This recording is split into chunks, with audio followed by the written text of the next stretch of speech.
bien dans son job. Tiens, parlons empreinte carbone, mais en destination des freelances. Ça, c'est très intéressant parce qu'on parle beaucoup de l'empreinte carbone des entreprises, mais trop peu des freelances. Jean-Charles Varlet, ravi de vous accueillir. Bonjour. Vous êtes le fondateur, jeune fondateur de la crème de la crème. Alors, avant de parler de cette empreinte carbone des freelances dans la tech, parce que c'est un enjeu fort, quelques mots sur l'entreprise. C'est quoi? C'est une plateforme RH, c'est ça?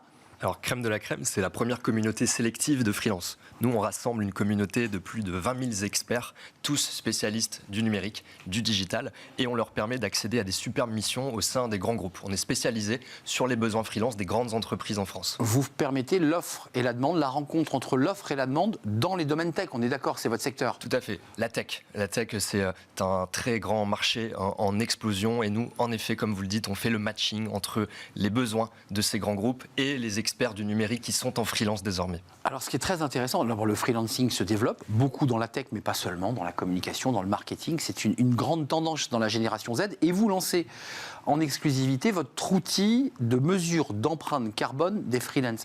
D'abord, pourquoi avoir eu cette idée ? Bien sûr.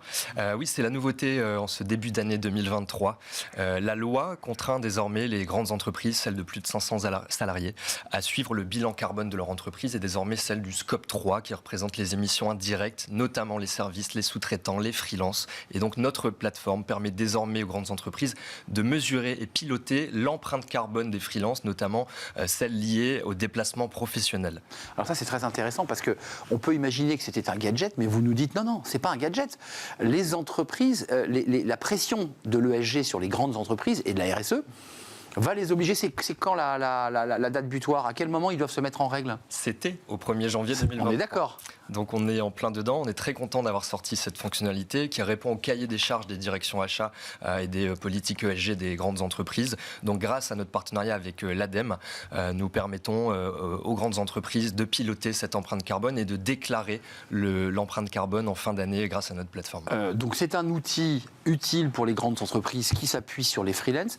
Moi, je voudrais qu'on soit concret, parce que l'ADEME a réfléchi à cette question. Vos freelances, c'est quoi leurs enjeux en empreinte carbone? C'est leurs imprimantes, c'est leurs voitures diesel, c'est quoi concrètement? En fait, nous, où on agit, c'est le déplacement professionnel.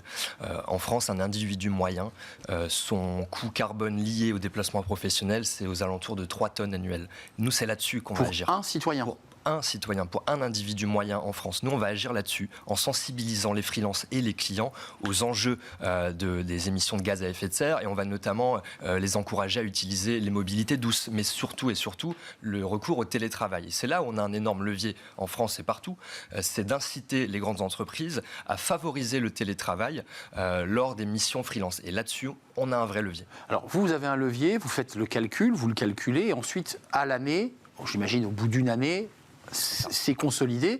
C'est vous qui renvoyez à l'entreprise ou c'est le freelance en direct qui va renvoyer son bilan carbone?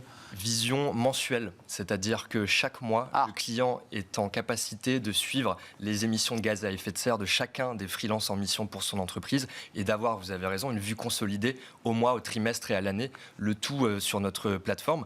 La plateforme de Crème de la Crème, elle permet bien évidemment d'accéder aux meilleurs freelances de la place, mais surtout de gérer la mission au mois le mois avec des dashboards de pilotage, différents KPI et désormais cette fonctionnalité de suivi du bilan carbone. Là, vous avez une visibilité parce que c'est un peu tôt, c'était janvier, donc vous avez enclenché cette plateforme. Comment ça marche? Est-ce que les freelances automatiquement s'y inscrivent ou est-ce que c'est l'entreprise qui dit à ses freelances passez donc par la crème de la crème parce que sinon on va arrêter de bosser ensemble? Est-ce que c'est ça l'enjeu aussi? Alors en fait, par défaut, tous nos clients, et nos clients ce sont des grands groupes, ce sont des grands industriels, tous nos clients ont désormais accès à cette fonctionnalité et chaque mois, ils découvrent désormais le coût carbone lié au déplacement professionnel de leur freelance en mission. Le tout est intégré dans la plateforme aujourd'hui. Un dernier mot, donc pas de visibilité de tableau de bord encore parce que vous aurez une visibilité quoi là sur les 3 premiers mois, ça donne quoi là? Si, le tableau de bord est disponible pour tous nos clients qui l'utilisent depuis le 1er janvier 2023. Donc là, ils ont une visibilité là. Et ils ont une visibilité. Ça fait 5 mois à peu près. Tout à fait. Ils ont déjà une visibilité et puis ils peuvent aujourd'hui mesurer la part de télétravail dans leur entreprise au mois le mois et de mesurer le coût carbone en conséquence. Un tout dernier mot, je pensais que dans la tech, il n'y avait pas de sujet sur le télétravail, que la plupart de ceux qui étaient dans la tech travaillaient à distance, à l'autre bout du monde. C'est un vrai sujet quand même de travailler sur cette sujet. Ils se déplacent beaucoup? En fait, on observe que les grandes entreprises sont encore très attachées au présentiel. Alors venez donc en réunion, eh oui.